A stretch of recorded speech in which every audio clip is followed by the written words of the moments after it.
అవినీతి. రేవంత్ రెడ్డి సొంత అల్లుడు మ్యాక్స్బిన్ ఫార్మస్యూటికల్ కంపెనీలో డైరెక్టర్. ఎక్కడి నుంచి వస్తున్నాయి డబ్బులు? 100,000 కోట్లు వీళ్ళకి, ఫార్మస్యూటికల్ కంపెనీస్కి. అంతేకాకుండా కొడంగల్లో రైతులను బలవంతంగా ఫోర్స్ చేసి భూములు స్వీకరించడం, ఇప్పుడే కంప్లైంట్ వచ్చింది.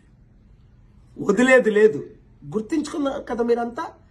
కామారెడ్డి రైతులకు ఫిబ్రవరి 2023లో అన్యాయం జరుగుతుంటే, ఆత్మహత్యలు చేసుకుంటే తెలంగాణ హైకోర్టులో నేను వాదించి 1000 కుటుంబాలను కాపాడాను. అప్పుడు త్వరలో వస్తున్నాను 2-3 రోజుల తర్వాత.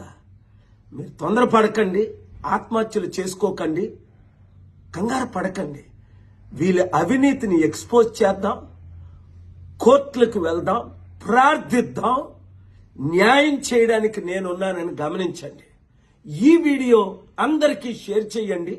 అంతేకాకుండా చిత్తుగా రాబోయే జనవరిలో జరగబోయనున్న సర్పంచ్ ఎలక్షన్లు ఈ పార్టీలన్నింటినీ చిత్తుగా ఓడించండి.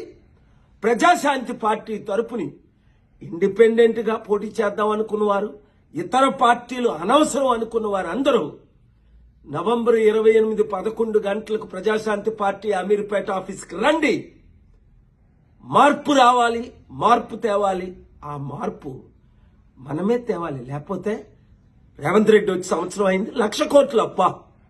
అప్పుడు ముందు 7 లక్షల కోట్లు అప్ప. ఇంకెంత కాలం ఈ అవినీతి అన్యాయం? వాళ్ళకి 1,00,000 కోట్లు, మనకి 1,00,000 కోట్లు అప్పు. మీరే మార్చాలి. మీరు నేను కలిసి పని చేద్దాం, ప్రార్థిద్దాం, మార్పు తీసుకొద్దాం. ఈ వీడియో ప్రతి ఒక్కరికి షేర్ చేయండి.